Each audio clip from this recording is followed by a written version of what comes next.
Hey MUSE TV, it's Asia Woodley, and we are live at this year's CinemaCon in Las Vegas with two stars of one of the newest movies, Booksmart, with Kaitlyn Dever and Beanie Feldstein. Hi, ladies. Hi. Hello. Hello. How are you guys doing? How are you feeling? We're so good. We're Feeling in the good. sun. We're in Las Vegas. We're in Vegas. It feels very good. We're going to gamble a little tonight. It's going to be great. Absolutely. So you are the newest stars of the newest movie, Booksmart, which basically follows two graduating seniors on their last kind of hurrah epic night before they graduate. And the film has recently scored 100% on Rotten Tomatoes. So how satisfied are you guys with the film so far? I'd say satisfactory. Yeah. I'd say pretty satisfied. Definitely. Feels surreal. Honestly, I don't even know what to think. It's insane. It's insane. And you guys got to work alongside Olivia Wilde. It was her directional debut, which is a big deal for her. And she is the winner for this year's Breakthrough Director Award, which is a big win for the film also. How was it working alongside her?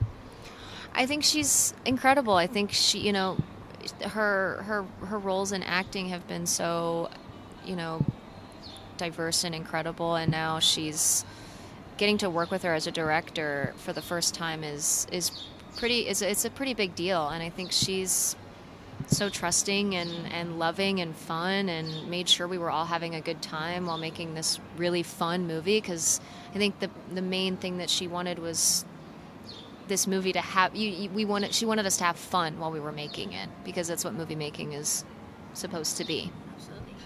Totally. I feel like Olivia is the only person who could have made this film. She is as bright as she is warm, as she is cool and talented, and I feel like all of those things combined create Booksmart.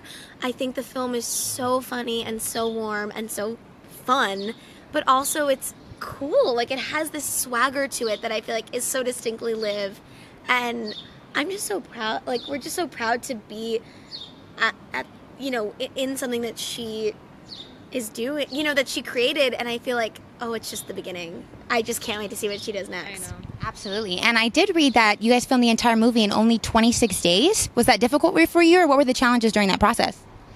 I think the main challenge for the both of us, it was our first, we were leading this film together for the very first time. We had never led something before, and so it was really amazing to be on that journey with Beanie and sort of have the first time be like, okay, at least I have a best friend to hold a hand with in this journey.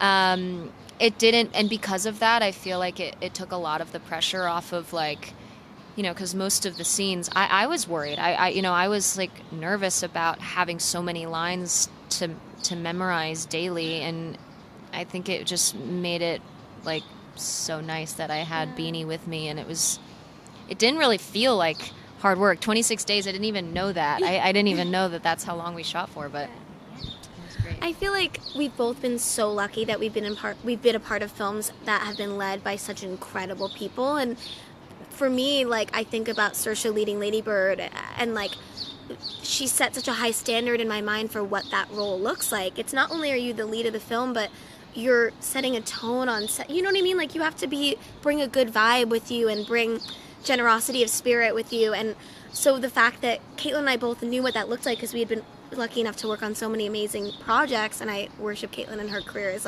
I'm obsessed with her. But I think like she said, we were both this is our first big thing, but at least we're together on this. And then also the other challenge would be that we shot most of it at night. Okay. So we would film from 6 p.m. to 7 a.m. for 4 weeks. And I'm a morning person. She can attest, I fall asleep at 10:30, so I was the first night. The She first was a little night. worried about it. She's like, guys, I don't know how I'm going to do this. But then you get into a rhythm. Yeah. Once you're doing it night after night, you actually sort of adjust. You were cool. Yeah. Even on the first night, you were great. Give me a little iced tea, I'm ready to go. A snack. I saw that Pure Leaf. I'm a sweet tea lover, so that's my go-to. Amazing. Yes. I always had chocolate in my pockets too. A little pick me up. Peanut butter cup. Really got us through Booksmart. Sponsor us. Absolutely. And I think this film, too, being such a timely film for many reasons, but specifically because of this USC's college admission scandals that are going on. What was your immediate reaction in relation to the film, and just seeing that, I think, in it being so familiar and so close to the film? How did you guys react to that?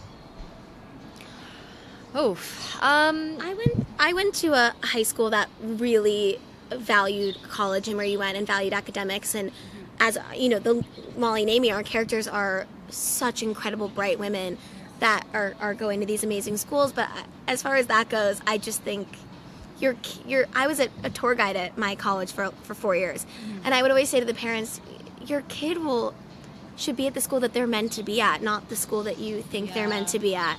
And so I don't know. To take a spot away from another kid who deserves to be there is like, oi, oi, oi.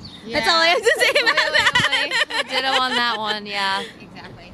And as well, you guys are both starring, like you said, you're starring and leading in a film by women for women. You have leading ladies, a director that's a woman, screenwriters that are all women. How does that feel? I think just having that message and being in that position, I think in such a strong and I guess you can say Me Too movement. We can talk about that, I guess. How does it feel to be in a film like that and to be a leader in that conversation?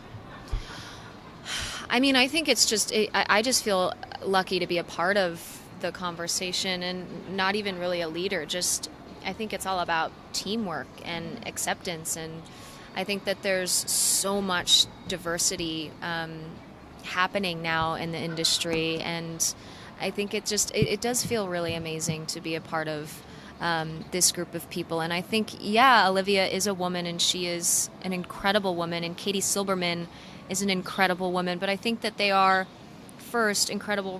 Katie Silberman is an incredible writer, and Olivia is an actor, director, activist, and they are that first before they are like women. And I think that they just so happen to be women. I think that they're just incredible minds, and but it feels really good to be a part of all these ladies, really. I think as well, like Olivia and Katie Silberman, our writer, had the most beautiful collaboration I have ever seen.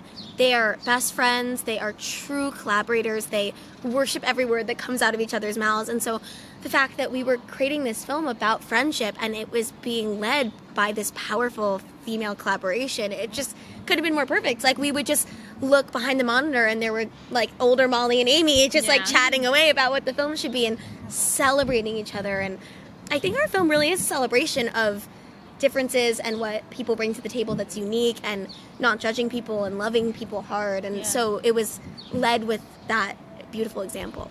Absolutely. And you did mention, for you both, you said it was a comfort having one another there for each other during this process, obviously. And I think through high school, having that best friend or just having that one person you can lean on is so big. How do you feel like I'm losing my words here. How do you feel like having that relationship in high school is so important or necessary for just anyone going through that experience? I think it shapes you as a person. I think you have to talk about meeting, that's the first decision you get to make in your life, is choosing your friends. I think that's something amazing that you said earlier. But I think it shapes you. I think your best friend is someone you confide in and maybe tell secrets that you would never tell anyone else. And I think like Molly and Amy in this movie, they really have spent all of high school sort of studying, and school has been their life, and then everything else has just been them. They only know each other, and that's all they have. And so it's, especially when they, you get into fights with your best friend and it feels like so heavy and it feels so sad and it feels like life and death, but like the stakes are really high. And I just think that it really does shape you as a person and how you will be in your future. When I first met with Olivia about Booksmart, and once I knew she was directing it, I was, first of all, so excited. And second of all, she said to me, she was like, high school is war. Like, when you're in high school, this, like you said, the stakes have never been higher, and you need, like, your buddy cop. You know what I mean? Like, you need your partner. Yeah. And I think, that is what Molly and Amy are. They are like this team against the world. But what they realized about the film is that the world isn't against them. They were putting up these walls. Specifically, Molly, my character, is putting up such harsh walls.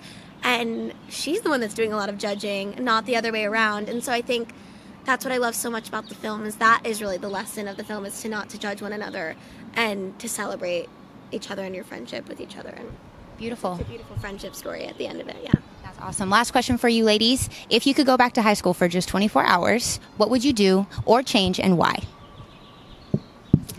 Well, I feel like Booksmart sort of teaches you sort of just maybe to not have regrets at the end of the day.